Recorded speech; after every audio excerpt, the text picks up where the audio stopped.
Olá pessoal, tudo bem? Professor Arthur por aqui mais uma vez. E agora, neste nosso encontro, nós vamos falar um pouquinho mais das propriedades de rede. Então, nós vamos começar a definir alguns conceitos fundamentais e, na sequência, vamos definir, vamos apresentar os tipos de redes de dados que a gente tem. Nas aulas passadas, nos encontros passados, nós definimos os equipamentos, falamos dos meios de propagação, como esses equipamentos se conectam, tá, para formar uma rede. E agora a gente vai começar a detalhar um pouquinho mais essas propriedades. Então, o primeiro conceito que a gente precisa ter na cabeça, é a de largura de banda. Você já deve ter ouvido falar bastante nesse termo, quando você contrata uma internet, quando você tem problema na internet. Esse termo largura de banda, ele aparece muitas vezes, Mas o que é efetivamente a largura de banda?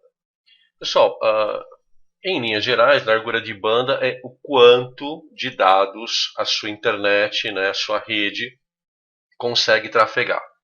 Então, se você tem um link de internet com largura de banda pequena, que é o caso do primeiro exemplo aqui, a velocidade vai ser pequena, porque as informações vão trafegar por aqui e não tem muito espaço para que você faça transmissões simultâneas.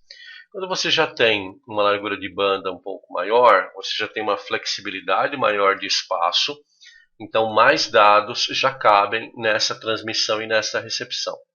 E quando você tem uma largura de banda maior, aí você fica numa situação mais confortável, ou seja, você consegue enviar mais informações de um equipamento para o outro ao mesmo tempo. Okay? Se você imaginar que essas três figuras representam a mesma unidade de tempo, ou seja, vamos imaginar que isso aqui represente 1 segundo e 1 segundo. Esse terceiro exemplo, no mesmo 1 segundo, vai receber e transmitir mais informações. Ok? Uma situação que precisa ser visualizada aqui.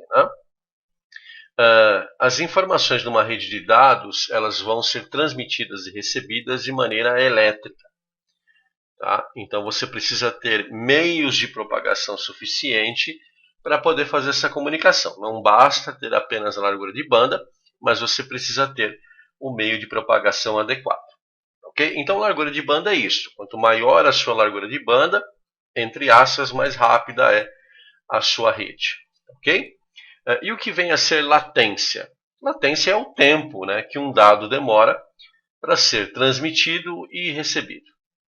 Okay? Então, largura de banda representa a quantidade de dados que a sua rede permite trafegar e a latência, o tempo que esses dados demoram para ir, por exemplo, do ponto A para o ponto B. Okay? Lembrando sempre que a gente está falando de dados, e aí a gente também precisa ter, além da ideia do fenômeno elétrico, a gente precisa ter a ideia associada de bit. Essas informações elas vão trafegar de um lado ao outro através de bits, valores 0 e valores 1. Bom, a informação numa rede de dados ela não vai inteira de uma vez, tá? Os computadores, os celulares, os equipamentos intermediários, eles fracionam esta informação em elementos menores. Esses elementos são chamados de pacotes. Então vocês vão ouvir falar muito daqui para frente. O pacote foi do equipamento A para o equipamento B. Ou seja, um fragmento da informação foi do equipamento A para o B. Quando você junta vários pacotes, você restaura a informação completa. Ok? Mais adiante a gente vai trabalhar isso com um pouco mais de propriedade. Mas por enquanto, esta é a ideia em linhas gerais. Bom, como é que a gente transmite dados? A gente transmite dados de três maneiras diferentes, três nomes diferentes, simplex, half duplex e full duplex. Tá? Na verdade, são termos técnicos que representam a seguinte situação. Simplex é uma transmissão unidirecional, ou seja, alguém transmite e um monte de gente recebe. Tá? A ideia do simplex é a da transmissão da TV. Tá?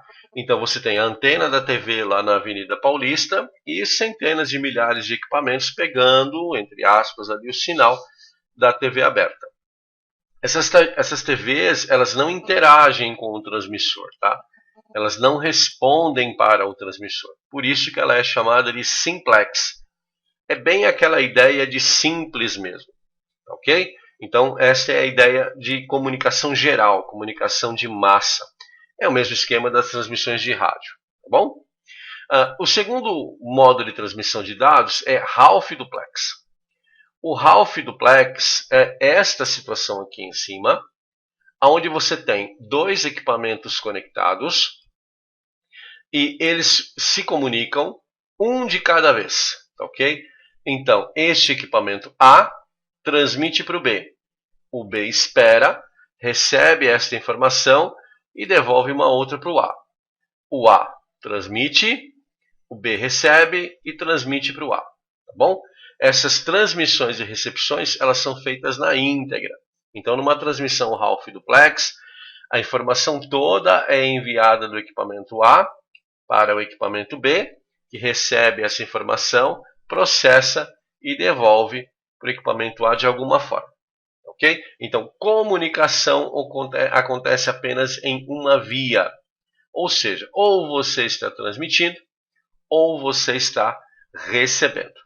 Ok? Então, esta é a transmissão Half Duplex. Há comunicação entre os dois. Diferente aqui do simplex. Tá? Há uma comunicação entre os dois. Porém, ela acontece apenas em uma via. Ou seja, um transmite, o outro espera. Um recebe. Esse que recebe processa e transmite para aquele que transmitiu anteriormente. Isso é half. E o full, que é o mais utilizado nas redes de dados atuais, né, é aquela situação onde os equipamentos podem transmitir e receber simultaneamente. Então você pega aqui um pacote do equipamento A, transmite para o B, enquanto o B está recebendo, ele já transmite para o A, não há necessidade de se esperar. Então a gente tem mais do que uma via, mais do que um canal de comunicação. É o mais eficiente dos três. Tá bom? O simplex é transmissão em massa. O half duplex é uma transmissão de informação inteira. Vai e volta por apenas uma via. Então não há conflito de informações. E o full duplex é o mais dinâmico, ou seja, o A e o B transmitem e recebem simultaneamente. Você tem mais do que uma via, você tem mais do que uma estrada de comunicação entre esses dois elementos, ok? Hoje, todas as redes de dados modernas operam em full duplex. Quando há algum problema, por uma questão de segurança e manter a operacionalidade, o modo half duplex é assumido. Tá bom? Então, quando há um problema grave de comunicação, a rede assume o half duplex. Tá? Mas, por padrão, tudo full duplex. E como é que a gente conecta, né? A gente tem vários nomes para as redes de computadores. Tá? Aquela rede de computadores lá da sua casa, com celular, modem da internet, computador, é uma LAN, Local Area Network. Tá? É uma rede de área local. É uma rede geralmente pequenininha. Aqui pode ter conexão à internet ou não, tá? Mas é uma rede pequenininha, com dispositivos que estão ali dentro de uma sala ou que estão dentro de um prédio. Tá? Isso é LAN.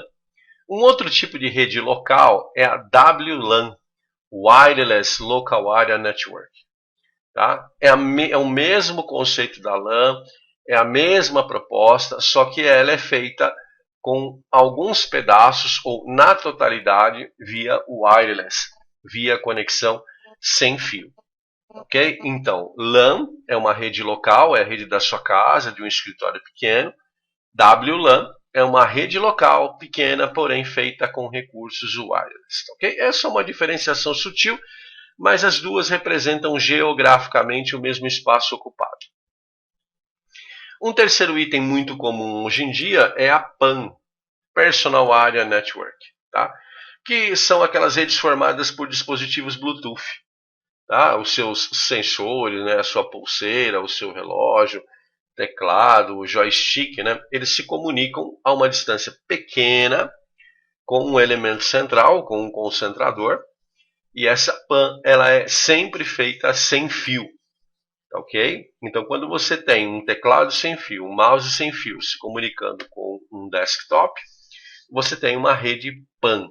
Tá? Muitas vezes essa rede a gente usa tanto em casa, né, e nem sabe que ela tem um nome específico, que é rede PAN, personal. É uma rede pessoal sempre. Esta rede está geograficamente limitada ao alcance do Bluetooth. Então, a alguns poucos metros, tá? 2, 3, 4, 5 metros aí, a gente já começa a ter perda de performance na rede Bluetooth. Ok? Então, redes PAN são redes sem fio que se utilizam de tecnologias Bluetooth. Agora a gente vai ampliar um pouquinho. Imagine o seu quarteirão, tá? Tem várias casas ali com redes locais, né? Cada uma com o seu modem, com seus equipamentos. Imagine que essas casas do seu quarteirão fossem conectadas, tá? Aí nós formaríamos uma MAN, tá? É uma rede de área metropolitana, ok? Essa rede de área metropolitana, ela ocupa geograficamente um espaço ampliado da LAN. Ela é formada por várias LANs, né? Pode ter conexão à internet ou não, tá bom? Isso não interfere no modo de configuração dessa rede, mas ela é uma rede geograficamente maior, ok? Então aqui no exemplo do NetAcad, a gente percebe, olha, esse prédio tem uma WAN, que é uma rede sem fio, e aqui você tem várias LANs que estão conectadas numa rede MAN. É o mesmo conceito de quarteirão, tá? Então aqui a gente tem várias casas, e essas casas estão aqui conectadas dentro do quarteirão. É chamado de MAN. Um outro tipo que a gente tem é o WAN. E aí sim, essa WAN conecta os quarteirões entre si. Tá? Então é uma rede de uma cidade, por exemplo, é uma rede de um país. A própria internet, né, é o conceito de WAN, que são redes locais, mas que são conectadas mundialmente. Okay? É o conceito de internet mesmo. Esta conexão, ela geralmente está associada a um provedor de serviços de internet.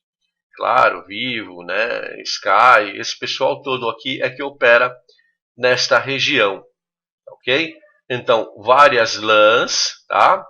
Dentro dos seus escritórios se conectam a MANs e essas MANs são conectadas através das WANs. Okay? É uma sopa de letrinha, né? Mas se você parar para imaginar geograficamente, é uma ideia muito simples. Começa com você, que é PAN, vai para a sua casa, que é LAN, vai para o seu quarteirão, que é MAN, e vai para a sua cidade, que é WAN. Mas esses conceitos não são rígidos, tá bom? Então fica tranquilo em relação a isso. Basta que você saiba que o WAN é algo grande, tá? E LAN é algo mais restrito, ok? Rede P2P, tá? É uma rede muito comum de compartilhamento de dados, onde vários equipamentos estão na rede, mas nenhum deles é mais importante do que o outro. Tá? Todos eles têm as mesmas responsabilidades. É o que a gente chama de rede sem servidor. Tá bom? É a rede da sua casa. Tá? É uma rede P2P, onde os equipamentos trocam informações entre si, e apenas entre eles. Tá? Invariavelmente existe uma conexão à internet, para poder compartilhar mais esses dados. Tá? Mas ela não tem um equipamento de centralização de informações, no caso, um servidor. É uma rede P2P, ok? Por fim, a rede cliente-servidor, que aí sim é uma rede de empresa, né? É uma rede corporativa, geralmente, onde você tem vários clientes, vários hosts, que são conectados através de uma rede local, e essa rede local se conecta a um servidor da empresa, né? Que é um host também, mas é um equipamento muito mais poderoso. Tá? Então, esse tipo de rede ele é chamado de cliente-servidor, pode funcionar parcialmente com conexões wireless, tá? Mas não na totalidade. Geralmente, conexões mais seguras e robustas ao servidor são feitas através de outros meios de propagação que não o wireless, mas podem também se comunicar via wireless, e é geralmente uma rede corporativa. Okay? Essa rede cliente-servidor permite que o servidor, tá, seja acessado para oferecer download de recursos para os hosts clientes. Ao mesmo tempo em que os clientes podem fazer download dos arquivos do servidor, esses clientes também podem fazer upload para o servidor. Lembrando, né? Up para cima e down para baixo, tá? Associa aquela coisa lá, fulano tá meio down, né? Tá para baixo. Então, download é sempre de algo maior para algo menor. Tá? Na internet a gente usa muito esse conceito, né? Quando você quer baixar alguma coisa da internet, a ideia é fazer um download. Quando você quer mandar alguma coisa para a internet, para a sua conta do Google, para o Facebook, uma foto, por exemplo, aí você vai fazer upload. Pessoal, espero que tenha sido útil, né? Pare esse vídeo várias vezes se você achar necessário. Entenda todos esses conceitos, né? Na sequência do NetAcad nós temos uma atividade, um exercício que pode ser muito útil para você entender esses conceitos de forma separada, tá ok? Olha, aqui a gente tem todos os tipos de rede, né? E aqui a gente tem a descrição. Então aqui você vai associar, tá ok? Vai clicar nessas caixinhas e vai associar. Então, por exemplo, olha, uma rede que conecta dispositivos dentro do alcance de um usuário, tá bom? Dentro de um alcance de um usuário, a gente está falando de uma rede pessoal, ok? Então aí você vai fazendo o exercício para você poder entender. Qualquer dificuldade você me aciona, vamos caminhando. Um forte abraço a todos, a todas e até mais.